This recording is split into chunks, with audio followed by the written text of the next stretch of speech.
cutting these very highly classified tool steel, probably a missile point if I was to guess. It's probably going straight to Iran.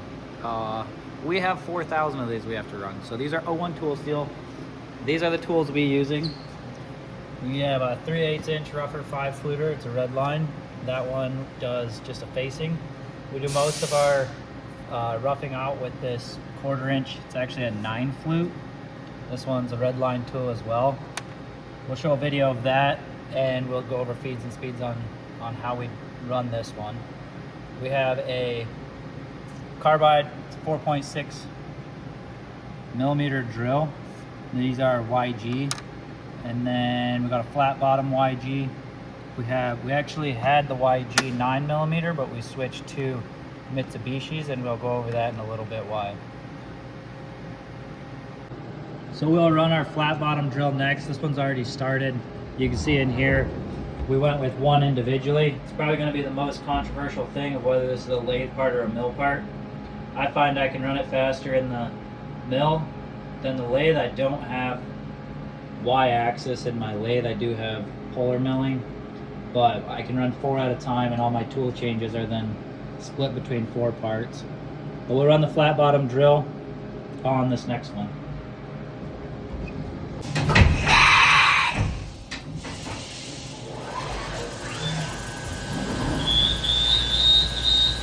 Feeds and speeds on this is 3,500 RPM, and we're punching down at 3 thou per rev, and that's about 257 surface foot.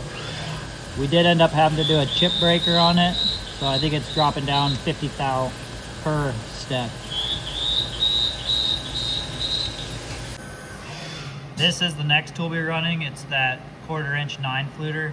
You can see my roughing pass here, how it rips around there, and it'll step up from the bottom. So we have a full depth 1/2 inch cut on this, and then as it comes up, it starts doing less and less.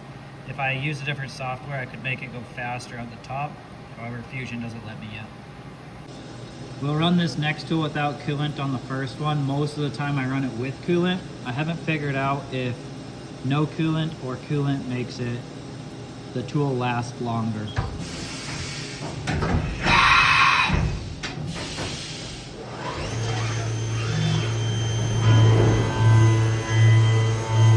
So this is traveling at 160 inches a minute. We're taking a 20 thou step over, and it's about 1.8 thou per tooth.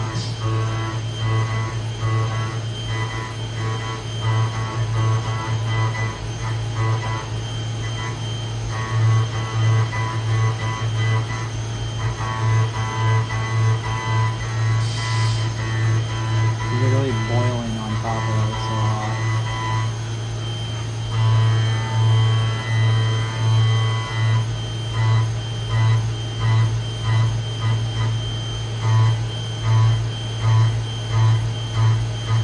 The reason you would not run coolant is from micro fracture on your blade. The teeth on there. When you run coolant, there's a theory that it gets hot, comes out, cools it down, and you can get chipping on each flute.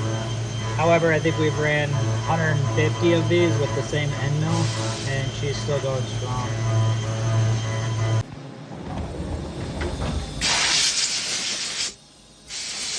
You can see that tool starting to get a little bit dull because we're getting some pull up here, but it still looks like a really nice finish. And you can see how my CAD model has started down here and worked its way up. So we were running this YG Dream Drill. It's a 9 millimeter, is what it looks like. And feeds and speeds on that was 25 or 250 surface foot at 5 thou per rev. But this drill here, 9 millimeter, is a 354.3, I believe. And we were getting this oversized to 355.1 when we mic the diameter here. So when I have a plus or minus 1 on a 354, this was actually cutting oversized. So we switched to this Mitsubishi drill, and you'll see it run here. And I'm actually not running as fast as recommended on this, so I think we can speed it up quite a bit. But these things are killer.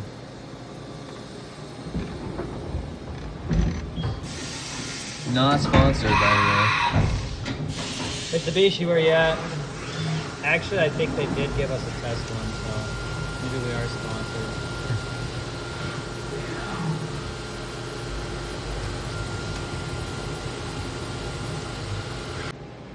So now we're going to be running this internal tool.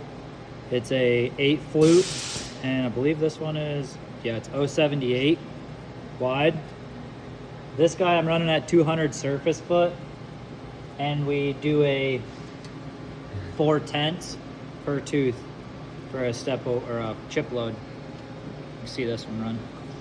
This one will actually be running at, it only runs at 8 inches a minute, but because it's so small in diameter, it runs pretty quick.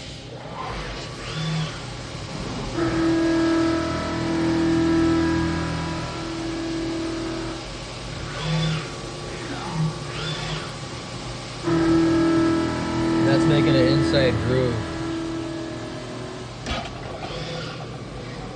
This one right here. So this next tool we're going to be running, I had them custom ground. It's a 66 degree included chamfer mill. One of the problems you have with these is the tip is traveling. You would have to speed it up really fast in order to not break that tip. So we should hit these just flat a little bit, and then when we run it, it'll have a couple steps.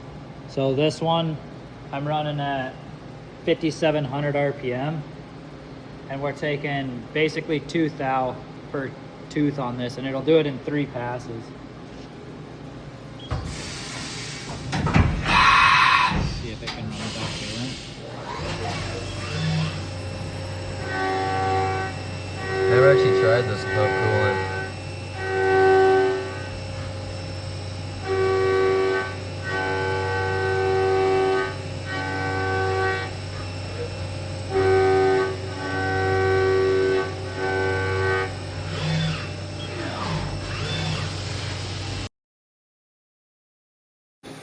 So on this one of the things we're fighting the most is with these super mini mills. They're not as rigid as some of the other machines.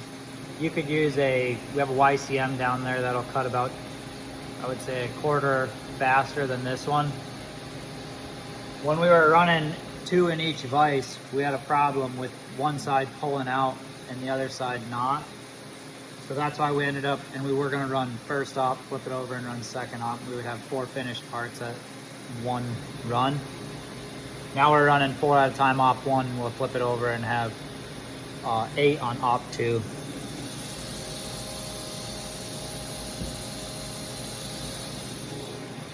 The biggest, go ahead. No, you go ahead. Well, the biggest thing with this is we could run these on the lathe, like I was saying, and turn most of this and punch it out. Our lathe is also busy, and when I'm doing the math in the Fusion, posting out the different programs, I'll be significantly faster to run it in the mill. The problem we end up with is operators. If you don't have an operator to change this out, or a pallet changer or something like that, you'll lose a lot of time in between setting this up. And Jack needs a didgeridoo, so if you don't know what that is, go ahead and look it up. But Jack really needs a didgeridoo. He is practicing to be our next didgeridoo world champion. So you get me one, and I'll give him my used one. Yeah, he needs a new one. So subscribe so we can get one.